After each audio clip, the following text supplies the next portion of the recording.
আসসালামু আলাইকুম। এই হলিডে ট্যুরের পক্ষ থেকে শুভেচ্ছা ও স্বাগতম।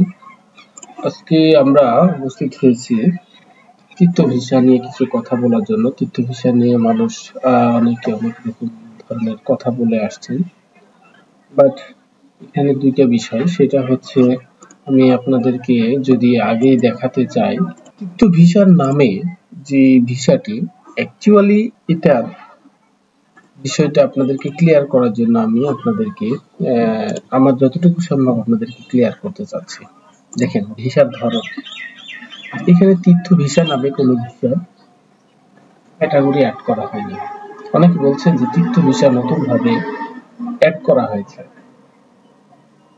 এবং বিভিন্ন জন বিভিন্ন ধরনেরই কথাগুলো বলছেন, বাট আমরা দেখতে পাচ্ছি আগের যে ভিসাগুলো, business visa, concern visa, diplomatic visa, double entry visa, employ visa, entry visa, film visa, journalist visa, medical visa, missionary visa, mountaineering visa, official visa, student visa, tourist visa,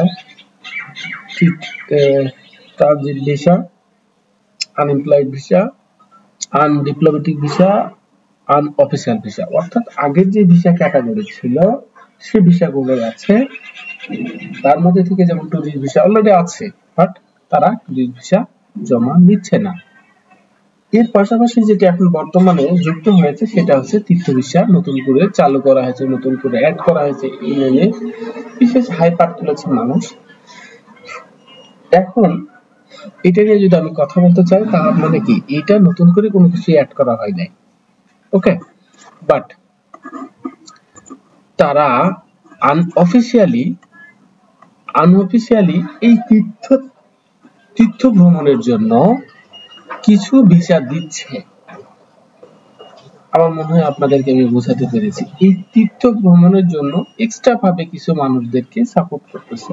সেটা কিভাবে, এটা আমরা একটু বোঝার চেষ্টা করি। যারা ইন্ডিয়াতে তীর্থ দর্শনে যেতে চান তাদের জন্য এই ভিসাটা দিচ্ছে, বাট অফিসিয়ালি যেভাবে মানুষ হাইপার দিয়েছিল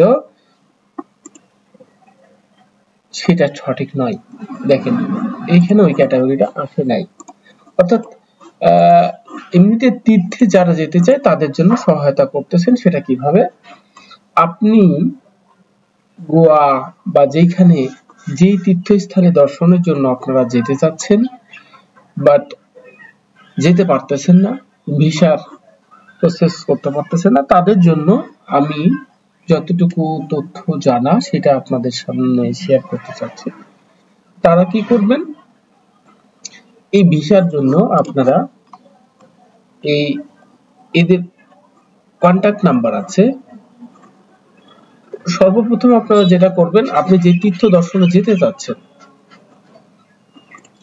ওই তীর্থ দর্শনের মন্দিরে আপনারা যোগাযোগ করবেন এবং ওদের থেকে একটা পারমিশন লেটার নেবেন।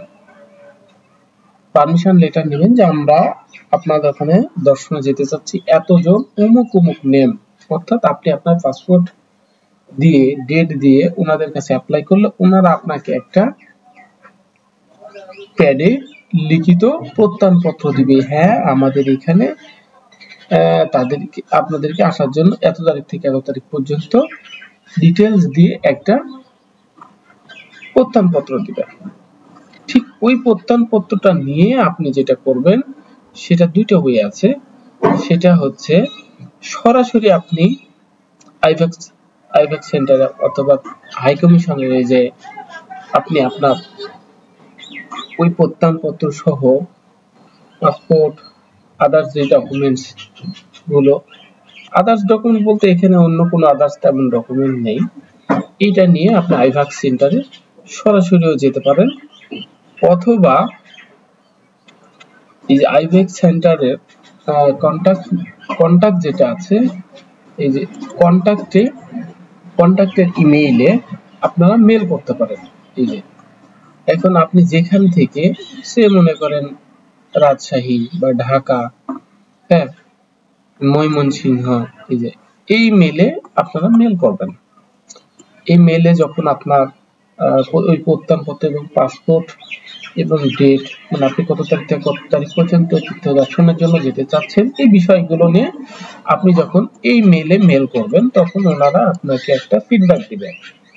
ফিডব্যাকে হয়তো আপনাকে বলবে যে আপনাকে যেতে দেওয়া হবে কিনা এরকম একটা, বা আপনার কাগজপাতি কি কি লাগবে, এই সমস্ত বিষয় নিয়ে যখন আপনাকে ফিডব্যাক দিবে তার ফিডব্যাকে আপনি দিবেন। তারপরে এটা সরাসরি আপনি এমবাসিতে গিয়ে টাকা জমা, হয়তো বা পারমিশন দিল, তখন আপনি ওইখানে পারমিশন অনুযায়ী কাগজপাতি নিয়ে টাকা জমা দিয়ে এই ভিসাটা পেতে পারেন।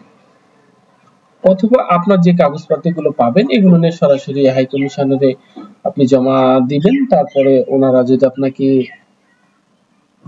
পারফেক্ট মনে করে দেন আপনাকে ভিসা দিবে, তবে আপনি যেতে পারবেন।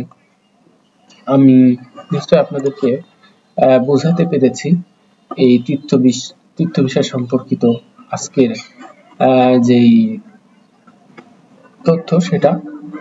এবং মেডিকেল ভিসা নিয়ে এখন আমরা যে হতাশায় ভুগতেছি, 10 দিন 15 দিন 1 মাস অক্লান্ত পরিশ্রম করে একটা ডেট পেতে হচ্ছে, সেটা তো আপনারা বোঝেনই।